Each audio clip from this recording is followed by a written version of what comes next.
नमस्कार, न्यूज 18 मध्य प्रदेश छत्तीसगढ़ देख रहे हैं आप। मैं हूं प्रशांत कटारे। और खबरों का सिमी आतंकी केमिकल अली को कोर्ट में पेश किया गया। बिलासपुर एनआईए कोर्ट में इस आतंकी को पेश किया गया। केमिकल अली को अब न्यायिक रिमांड पर भेज दिया गया है। 24 अक्टूबर तक से न्यायिक रिमांड पर भेजा गया है। हैदराबाद से रायपुर पुलिस ने इसे गिरफ्तार किया था। इसके बाद 2 दिन की पुलिस रिमांड में इससे तमाम पूछताछ हुई। कई राज भी बताया जा रहा है कि कई जानकारियां भी इससे उगलवाई गई हैं और अब इसे न्यायिक रिमांड पर भेज दिया गया है। 24 अक्टूबर तक न्यायिक रिमांड में रहेगा केमिकल अली। और हैदराबाद से रायपुर पुलिस ने इसे गिरफ्तार किया था। रायपुर पुलिस को बड़ी सफलता हासिल हुई थी। इसके बाद आज एनआईए कोर्ट में पेशी हुई और एनआईए कोर्ट ने इसे 24 अक्टूबर तक न्यायिक रिमांड पर भेज दिया है।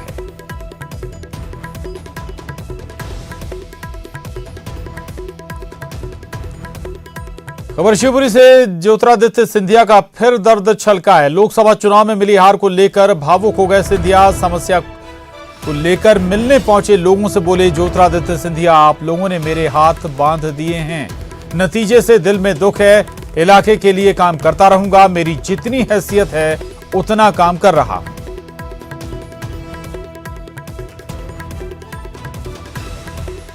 थोड़ा जो नतीजे आए हैं उससे हृदय में चोट तो है, पर संबंध भी है। और इसलिए चाहे अशोकनगर में जब अतिवृष्टि और बाढ़ की स्थिति उत्पन्न हुई तो ये घटना यहाँ घटी हो, और रात में ही आके जो कुछ भी मैं कर सकता हूँ, जो मेरी हैसियत है, वो मैं कोशिश कर रहा हूँ। तो इतना मैं केवल आपको कह सकता हूँ कि मुझसे आप कोई कमी नहीं पाओगे। अब मेरा कोई लेन देन का तो रिश्ता है नहीं, मेरा हृदय का संबंध है। जब कोई घटना घटती है, मैंने सदैव कहा है कि सुख में मैं आप लोगों के साथ नहीं रहूँगा, लेकिन दुख में मैं आपके साथ रहूँगा। और जो घटना घटी हैं, चाहे अशोकनगर की रही हों, चाहे भावखेड़ी की रही हों, मैंने कोशिश की है कि जो मैं कहता हूँ मैं करके दिखाऊँ।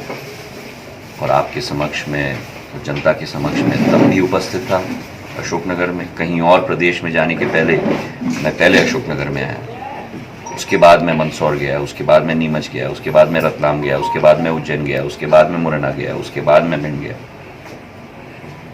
और जब ये घटना घटी है, आकर ही मैंने कोशिश की है जो भी इन दोनों हाथों से हो पाए मैं कोशिश कर रहा हूँ। लेकिन मेरे हाथ भी एक तरीके से अब दुख की बात है, पर जनता ने ही बांध दिया है।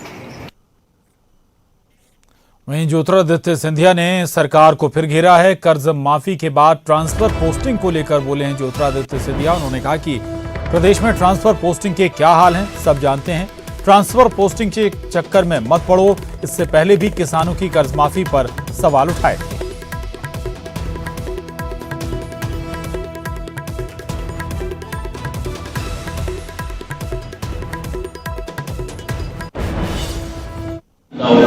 ट्रांसफर के बारे में मेरा आवेदन है आप लोगों को कि इस ट्रांसफर की प्रक्रिया में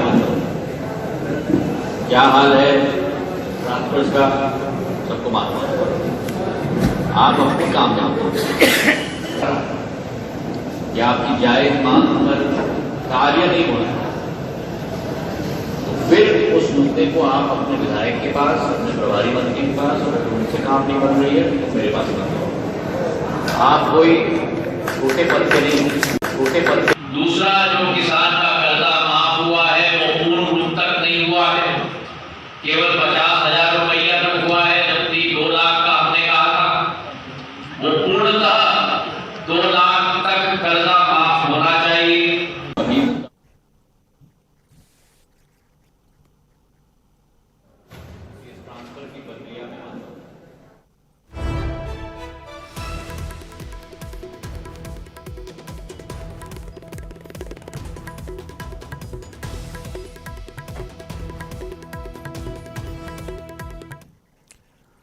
तो आपको बता दें कि साध्वी प्रज्ञा सिंह ठाकुर, जहां आपको जो गांधी के 150 वर्ष पूरे जयंती होने पर यात्रा बीजेपी निकाल रही उसमें शामिल नहीं हुई हैं, इसलिए अब साध्वी के इन कार्यक्रमों में शामिल न होने पर भी सवाल उठ रहे हैं। अगली खबर का रुख कर रहे हैं। अगली खबर शिवपुरी से है, जहां सिंधिया के बयान के बाद प्रशासन चेता है। भावखेड़ी में दलित बच्चों की हत्या का मामला, देहात थाना क्षेत्र में सरकारी क्वार्टर की सफाई हो रही है। अस्थायी रूप से सरकारी क्वार्टर में पीड़ित परिवार रहेगा। भावखेड़ी में खुद को असुरक्षित मान रहा था परिवार। 25 सितंबर को खुले में शौच करने को लेकर 2 दलित बच्चों की हत्या हुई थी।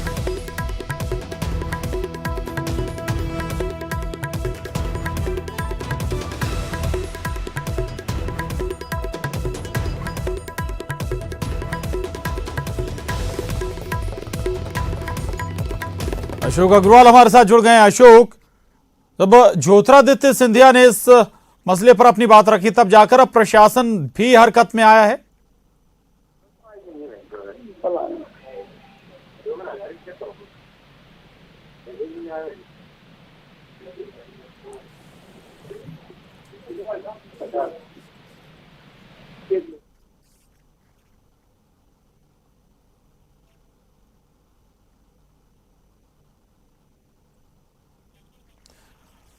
चलिए अशोक के पास हम दोबारा चलेंगे, लेकिन आपको बता दें कि देहात थाना क्षेत्र में सरकारी क्वार्टर में मामला, अस्थायी रूप से सरकारी क्वार्टर में अब ये पीड़ित परिवार रहेगा। 2 बच्चों की एक साथ हत्या कर दी गई थी, पीट पीट कर उन्हें मौत के घाट उतार दिया गया था। इस मामले में ज्योतिरादित्य सिंधिया ने संज्ञान लिया और अब प्रशासन भी इस मामले में चेता है। अशोक अग्रवाल हमारे साथ जुड़ गए।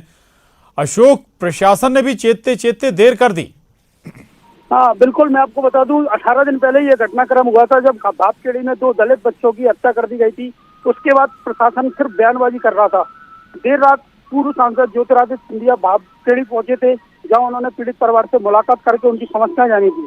आज सुबह उन्होंने यहाँ पर बॉम्बे कोठी पर एक प्रेस कॉन्फ्रेंस कर प्रेस के सामने कहा था कि वो आज ही परिवार को शिवपुरी शिफ्ट कराएंगे और उनके मामले की जो चार्जशीट है वो आज ही पेश कराएंगे। ये दोनों ही काम आज कुछ ही घंटों में यहाँ कर दिए गए हैं।